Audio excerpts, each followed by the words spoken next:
Takbir. Alhamdulillah Rabbil Alamin, nous remercions Allah subhanahu wa ta'ala pour tout ce qu'il fait. Déjà, c'est le remerciement, c'est la gloire que nous rendons à Allah. Et que la paix et la bénédiction soient sur le noble messager Muhammad alayhi salatu wassalam. Alhamdulillah, Oustaz a déjà fait le détour. On a visité ensemble avec vous le pèlerinage, même si vous n'êtes pas encore parti. Mais on prie Allah subhanahu wa ta'ala que l'année prochaine, ainsi que les autres années, vous puissiez aller effectuer le 5e pilier de l'islam. Alhamdulillah, le problème, c'est qu'il faut aller effectuer le pèlerinage, mais aussi il faut comprendre, il faut être habité par l'esprit du pèlerinage. Alhamdulillah, nous sommes partis, par la grâce d'Allah, nous sommes revenus sains et saufs. Nous lui disons merci beaucoup. Nous lui disons Alhamdulillah. Nous ne finirons jamais de lui dire merci. Le fait même de lui dire merci est un merci encore qui revient de lui encore. Effectivement. Donc nous remercions toujours, ainsi que ceux qui ont fait des doigts pour nous. Nous vous disons merci pour vos doigts. Nous vous disons tous ensemble, soyons reconnaissants vis-à-vis d'Allah subhanahu wa ta'ala pour ce qu'il fait pour nous. Alhamdulillah, déjà il y a une chose qui est bien. C'est qu'Allah il a facilité que nous, la DDR, nous partions voir les choses. Parce qu'il ne suffit pas de lire. Parce que c'est bon aussi de lire ce qu'il y a dans les livres. Mais il est aussi important de voir ce que tu lis. Claire. Alhamdulillah, c'est parce que les gens n'ont jamais mis pied quelque part qu'ils peuvent critiquer la chose. C'est parce que tu n'es jamais allé vers la rive que tu peux critiquer la rive. Mais il faut aller au moins t'approcher, goûter la saveur de l'eau pour voir si elle mérite d'être critiquée. Alhamdulillah, nous avons eu la chance, nous avons eu l'honneur, le privilège d'aller là-bas. Mais ce qui est bien, c'est qu'en même temps que nous sommes partis faire le Hajj, nous avons compris un élément principal. C'est que le Hajj nous forme à être humble. Le pèlerinage nous forme à être reconnaissant. Parce que là-bas, on ne voyage pas avec son titre. Là-bas, il n'y a pas ici premier ministre. Là-bas, il y a beaucoup d'argent. Ou bien ici milliardaire. Ou bien ici chef d'entreprise. Comme Moussa vous l'a dit, il y a des endroits où même le chef d'entreprise, il fait rang pour demander rythme. Ça va vous étonner. On a marché plus de 12 km sous la chaleur intense. On revient, il arrive dans un couloir, il voit, il y a un vieux père qui est arrêté là-bas. Or, le couloir c'est fait pour les Sud-Africains et il parle anglais. Mais en voiture qui est garée, ils sont en train de partager riz. C'est Oustaz Ziané qui l'a fait rang. Écoutez. Vieux père, tu comprends anglais? Depuis quand? On est à la Mecque. Il dit you derrière, you devant. Devant, attendez. Donnez riz. À Cambrova, ils allaient donner à mes frères. Chacun. Là-bas, c'était chaud. Même des chefs d'entreprise. Lui-même, c'est que son employé dit, ah, si mon patron fait rang, c'est pas moi, il est resté. Pas moi, il est dedans aussi. Pour dire, Allah nous enseigne là-bas l'humilité profonde. La reconnaissance. Quand tu quittes le Hajj, si tu n'as pas été humble, si tu n'as pas été habité par l'esprit d'humilité, c'est que tu es allé en touriste. Et lorsqu'on revient du Hajj, on doit être habité par cet esprit-là. Et quand tu vas là-bas, tu vois que nous ici, on n'adore pas Dieu. Wallahi. Nous ici, quand il est l'heure de la prière, on a oublié de nous réveiller pour partir. Là-bas, c'est championnat collé. Si tu as raté, c'est-à-dire que si tu es réveillé à 4 heures, si à 4 heures, tu as une place, faut dire Alhamdulillah. Oui. Pour prier Fajr. Pour prier Fajr, si tu es réveillé à 4 heures, si tu as une place, faut dire Alhamdulillah. C'est qu'à partir des 2 heures, la mosquée est déjà remplie. Alhamdulillah, nous, ici, on allait faire un vendredi, on voulait faire un vendredi là-bas. On s'est réveillé très tôt à 7 heures. On voulait faire jouer les robots. Là-bas, ça commence jusqu'à 13h40. Donc de 7h, on est dans la mosquée là. Il dit, il est pris. Il fait naf là. Il fait zik. Il a commencé à dormir. Wallahi. Au moins, il me réveille. Il dit, bon, attends. Il allait refaire mes ablutions. Il est revenu à ma place. Quand je suis sorti, c'est fini. C'est sur puits des Zamzam, je me suis retrouvé. C'est là-bas, il est prié. Il y a plus de place. Et là-bas, tu comprends que déjà, c'est nous, on fait malin sur l'islam. On n'est rien dans l'islam. Claire. C'est que si toi, tu ne vas pas à la mosquée, il y a des milliers de personnes qui vont remplir là-bas. C'est que si toi, tu es parti où, tu n'es pas parti où.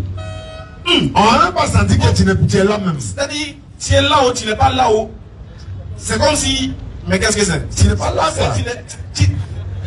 Et c'est là-bas que tu comprends qu'en réalité, Allah, il nous a fait grâce en nous faisant musulmans. Et pourquoi? Parce que non seulement il nous a fait grâce d'être des musulmans, il nous a fait grâce d'aller au pèlerinage. Et on arrive là-bas, on voit que notre religion est vraie. Claire. Il est dit, hein, Non. à partir d'aujourd'hui, les gars qui n'ont pas voyagé, qui ne sont pas sortis de la Côte d'Ivoire, non, on ne cause plus eux. Ça va aller. Il est non, les débats là, on peut faire. Mais ils ne sont jamais sortis. Ils n'ont pas vu. Et c'est eux qui aiment attaquer l'islam. Ils disent, voilà que les musulmans, ils vont adorer la maison noire, la pierre noire. Wallahi. Mais le problème est bizarre. Comment vous savez, et puis ils disent qu'il y a serpent dans la Kaaba. Vous connaissez mon compatriote, il dit, oh Dieu, allez voir serpent. Mais après qu'ils arrivent devant la maison, il me s'est arrêté et dit, mais attends, c'est quel serpent qui vit depuis 1500 ans? Lui ne meurt jamais. Lui ne meurt jamais, quoi. Comment vous pouvez dire que les musulmans adorent serpent? Même si vous n'avez plus d'études, même s'il n'y a plus d'arguments, trouvez d'autres choses. On adore pas. Non seulement il n'y a pas serpent, et non seulement ce n'est pas la maison que nous adorons. Oui. Et Oustaz a si bien cité les versets. Adorez le Seigneur de cette maison. Et non la maison elle-même. La maison ne peut être adorée parce qu'elle n'est pas venue d'elle-même. Maintenant, qu'est-ce que c'est que le pèlerinage? C'est l'ensemble des actions perpétuées par notre père Abraham et que nous a recommandé notre prophète Muhammad alayhi salam. Voilà pourquoi, quand nous sommes en vertu de blanc, nous montrons à Dieu que c'est vers lui que nous allons retourner tous. Oui. Peu importe le temps que nous menons sur cette terre, c'est vers lui que nous allons retourner. Nous avons répondu à son appel et qu'il sache que nous sommes présents à lui, humble vis-à-vis de lui. Non. Voilà le projet. Et lorsque nous partons perpétuer les rites du pèlerinage, d'autres disent qu'ils vont à la Mecque pour se lapider Satan. Hey. Comme si Satan était là-bas. C'est que Satan, lui, son lieu d'habitation, c'est en Arabie Saoudite. Chaque jour, on paye transport pour aller le lapider. C'est alhamdoulilah, c'est arrivé là-bas que j'ai compris la véracité de l'islam. Wallahi. J'ai compris que déjà, nous qui sommes ici là, l'ignorance va nous tuer. Pourquoi? Parce qu'en même temps qu'ils disent que l'enfant qui a voulu être sacrifié, c'est Isaac. Chose bizarre, il n'y a aucune trace historique. Il n'y a aucune trace qui démontre qu'en réalité, le fils qu'Abraham devait sacrifier, c'est Isaac. Si c'est Isaac, nous les musulmans n'avons aucun problème avec. Bien sûr. Mais nous disons, dites la vérité. Et c'est là qu'on voit qu'ils se moquent parce qu'ils sont ignorants. Parce qu'avant de pouvoir indexer, avant de dire que je suis dans la vérité, il faut avoir des preuves scientifiques. Et des preuves aussi spirituelles. Les frères, on dit que l'enfant qui a été sacrifié, ou qui devait être sacrifié, c'est Isaac. Mais chose bizarre, les chrétiens se réclament d'Abraham, les musulmans se réclament d'Abraham, les juifs se réclament d'Abraham. À part les musulmans, aucun de ces deux groupes-là ne perpétue l'acte qu'Abraham a posé. Ne commémore nulle part. Tu vas chez les juifs, tu ne vas jamais voir la trace qui montre qu'en réalité c'est Isaac qui devait être sacrifié. Tu vas aussi chez mes parents de l'autre côté, tu ne vas pas voir la trace qui prouve qu'en réalité c'est Isaac qui devait être sacrifié. Ils vont te montrer juste un texte. Bon, on lit le texte. Maintenant, où sont les preuves scientifiques de ce texte? Oui. Mais chose bizarre, c'est les musulmans seuls qui commémorent les actions d'Abraham. Pourquoi? Parce qu'Allah dit, les seuls qui sont dignes de se réclamer d'Abraham sont ceux-ci. Parce qu'il vous a nommé musulman dans ce livre et avant ce livre. 2278. Merci, ordinateur. Pour dire, en réalité, les seuls qui perpétuent l'action d'Abraham, c'est nous. Maintenant, qu'est-ce qui s'est passé? Quelle est l'histoire de lapider Satan? Comment c'est venu? Question. Est-ce que c'est Satan qu'on lapide ou bien c'est autre chose? Et puis Satan là-haut, c'est un homme, c'est un esprit ou bien c'est qui? Parce que pour lapider quelqu'un, il doit être là. Non mais si vous partez lapider Satan, c'est que non lui là, si vous attendez, il ne bouge pas. Ou bien vous l'avez menotté. Et puis 3 millions de personnes pendant au moins 100 ans, il n'est pas mort. Il n'est pas encore mort. Il y a une femme là, on dit on lapide 7 cailloux. Elle a pris 21 cailloux.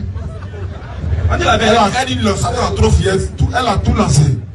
Elle a tout lancé caillou là. Elle dit non, il fatigue trop mon enfant. Elle dit, eh ouais la vieille. Doucement. C'est quoi maintenant cette action là? On va vous expliquer. On va vous sauver de l'ignorance. Vous savez, dans le Coran il est mentionné que Abraham a eu une vision dans laquelle il devait sacrifier son fils. L'autre côté, on dit c'est son fils unique. Bizarrement, on précise, donne ton fils, ton unique, celui que tu aimes, Isaac. Trop de précision. Il y a un guy sous roche quelque part. Ouais, on dit prends ton fils, c'est fini. Et puis à Bana, on ne dit pas son nom, on dit rien. S'il est unique, Abraham, c'est qui est son unique? Donc, Allah subhanahu wa ta'ala dans le Coran, vu que le Coran vient remettre l'ordre dans le désordre, Allah subhanahu wa ta'ala fait la révélation à Abraham pour dire sacrifie-moi ton fils. Il voit ça dans la vision. Il se lève, il informe son fils. Son fils dit, tu me trouveras patient. Allons-y, tu vas faire. Il prend les mains de son fils et puis il va en route.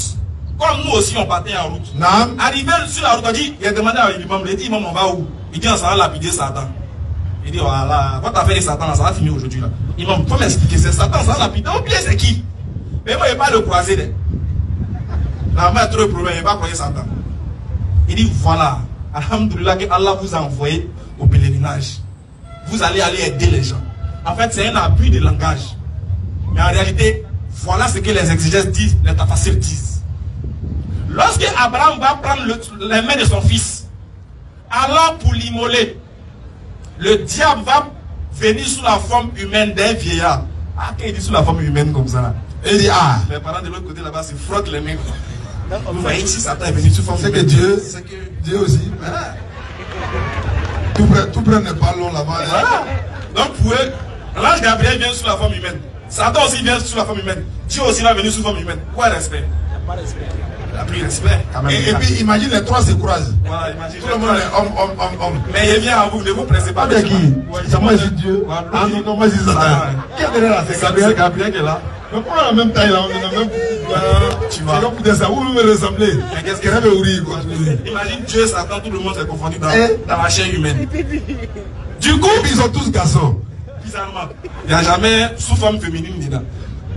Du coup, sur la route, vu que le diable veut détourner l'attention d'Abraham, il ne veut pas qu'Abraham pose l'axe qui va faire de lui l'ami intime de Dieu. Il vient maintenant, il se transforme en vieillard. Et il approche Abraham pour dire, mais tu vas aller sacrifier ton enfant. Ouais. Tu vas où avec lui? Abraham dit non, j'ai eu une révélation, il m'a fait le sacrifier. Il dit, mais ton seul enfant, tu as donné ça à Dieu, pourquoi? Alors qu'il est facile, il est bien, il est intelligent, il a la force, il pourra t'aider. Toi-même tu t'en vas là, tu es déjà vieux. Donc le diable est en train de quoi? Dissuader Abraham. Comme Abraham a reçu une révélation de Dieu et que c'est un véritable prophète, il a pris des pierres et il a lapidé le vieillard pour dire A'udhu billahi minash shaitanir rajim. En lapidant le vieillard va disparaître. Un peu plus loin, il va continuer à marcher.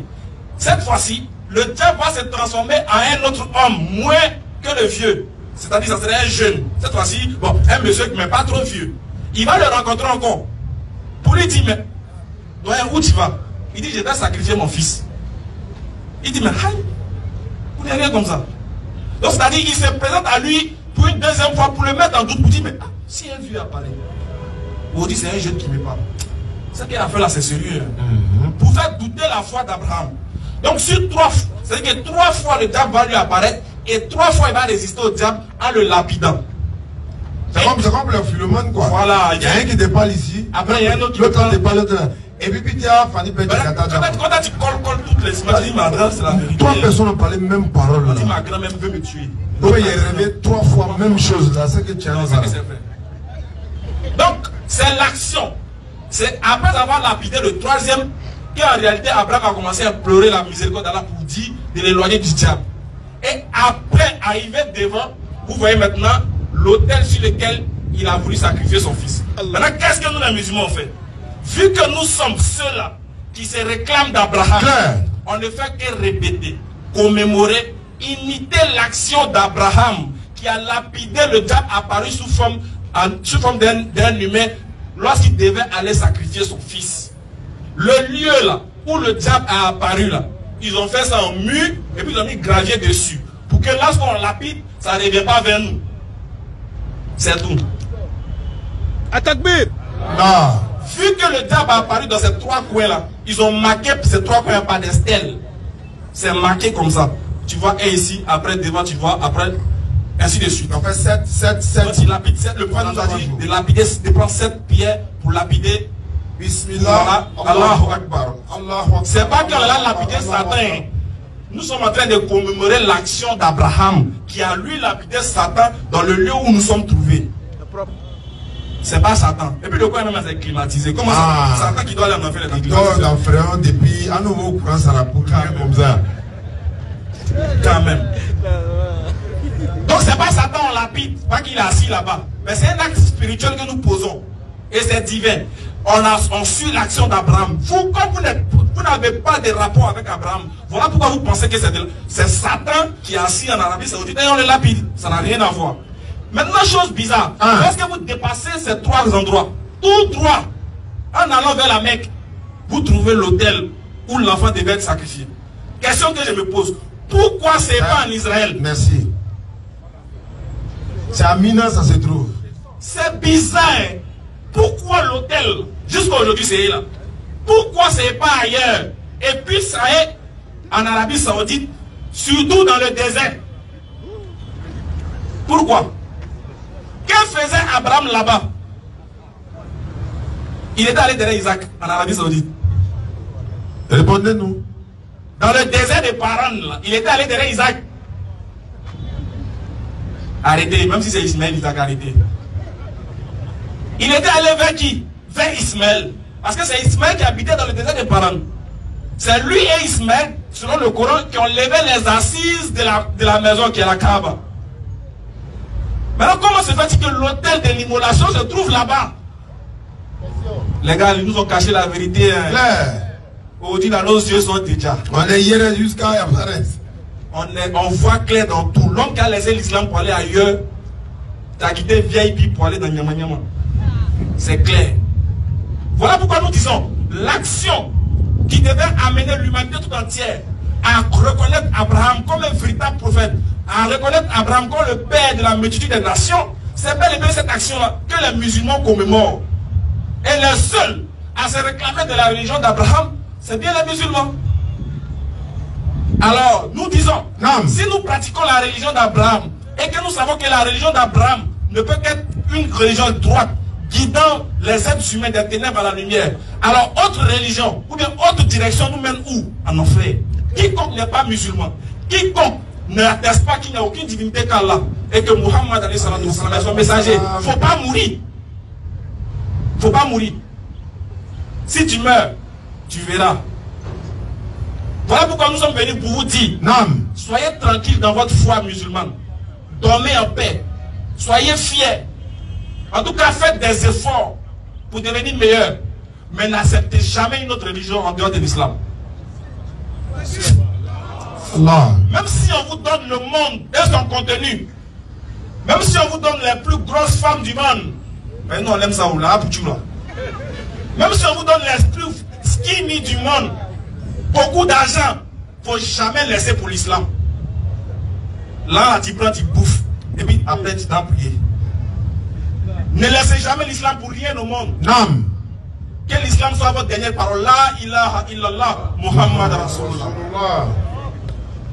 Alors ce soir, notre dernière parole que je tenais à vous dire, c'est qu'Allah fasse de nous des musulmans sincères et pieux. Amen. Qui nous donne la mort dans l'islam et qui nous accorde le Jannat au Firdaus. Amen. Scanner, la vérité va se savoir. Salam alaikum.